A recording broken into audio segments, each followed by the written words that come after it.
Hello दोस्तों, union public classes में आपका स्वागत है। आज हम लोग इंडियन इकोनॉमी में देखेंगे नीति आयोग। नीति national institution for transforming India. Bharat सरकार ने 65 वर्ष पुरानी संस्था योजना आयोग के स्थान पर नीति आयोग राष्ट्रीय भारत परिवर्तन संस्थान की स्थापना की। इसकी स्थापना 1 जनवरी 2015 को की गई। यह परिवर्तन प्रधानमंत्री द्वारा स्वतंत्रता दिवस 15 अगस्त 2014 पर की गई घोषणा के अनुरूप था। नीति आयोग का संगठन, कंपोजिशन ऑफ नीति आयोग, अध्यक्ष, चेयरपर्सन प्रधानमंत्री, शासी परिषद, गवर्निंग काउंसिलिंग, यह सभी राज्यों के मुख्यमंत्री और संधि क्षेत्रों के उपराज्यपालों से मिलकर बनती है।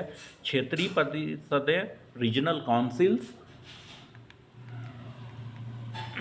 ऐसे विशिष्ट मुद्दों और आकस्मिक मामलों जो एक से अधिक राज्यों या एक क्षेत्र को प्रभावित करते हों के संदर्भ में ये परिषदें आवश्यकता के आधार पर विशिष्ट कार्यकाल हेतु गठित की जाती है, जिसमें संबंधित क्षेत्र के राज्यों के मुख्यमंत्री एवं संगठित क्षेत्रों के राज्यपाल शामिल होते हैं।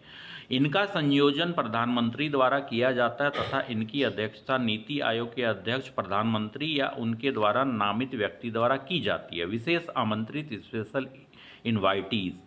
नीति आयोग में संबंध कार्यक्षेत्र का ज्ञान रखने वाले विशेषज्ञ और पेशेवर विशेषज्ञ आमंत्रित के रूप में प्रधानमंत्री द्वारा नामित किए जाते हैं।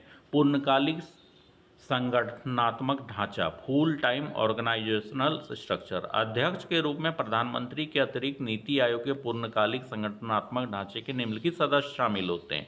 उपाध्यक्ष, वाइस चेयरपर्सन प्रधानमंत्री द्वारा नियुक्त किया जाता है। पूर्णकालिक सदस्य, फुल टाइम मेंबर्स प्रधानमंत्री द्वारा नियुक्त किया जाता है। अंशकालिक सदस्य, पार्ट टाइम मेंबर्स अग्रणी विश्वविद्यालय, शोध संस्थानों एवं अन्य प्रासंगिक क्षेत्रों के अधिकतम 2 पदेन सदस्य नामित तथा केंद्रीय परिषद के अधिकतम 4 सदस्य। पदेन सदस्य, एक्स ऑफिसो मेंबर प्रधानमंत्री द्वारा नामित केंद्रीय परिषद के अधिकतम 4 सदस्य।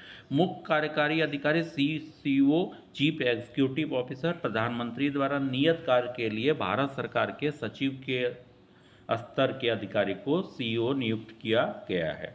सचिवालय, सेक्रेटेरिएट आवश्यकता के अनुसार नीति आयोग के अनुभवी सुशासन के 7 स्तंभ लोगों के लिए सक्रियता, सहभागिता, सशक्तिकरण, सार्वभौमिक समावेशन, समानता, पारदर्शिता पर आधारित है। यहाँ पे हम लोग नीति आयोग और योजना आयोग में कुछ डिफरेंसेस देखते हैं।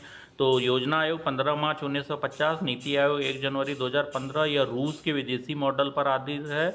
यह भारत के 5 महापुरुषों की शिक्षा पर आधारित है। केवल केंद्र सरकार की महत्वपूर्ण भूमिका है।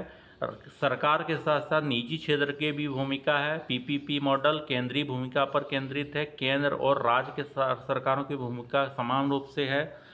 राज्य के अधीनस्थ सबऑर्डिनेट बनाता है, राज्य को सहयोगात्मक कोऑपरेटिव बनाता है।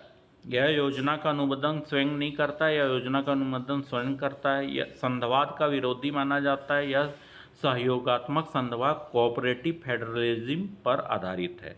इसमें योजनाओं की केंद्रीयता पर महत्व दिया गया था। इसमें योजनाओं की क्षेत्रता और स्थानीयता पर महत्व दिया गया है। Thank you for watching.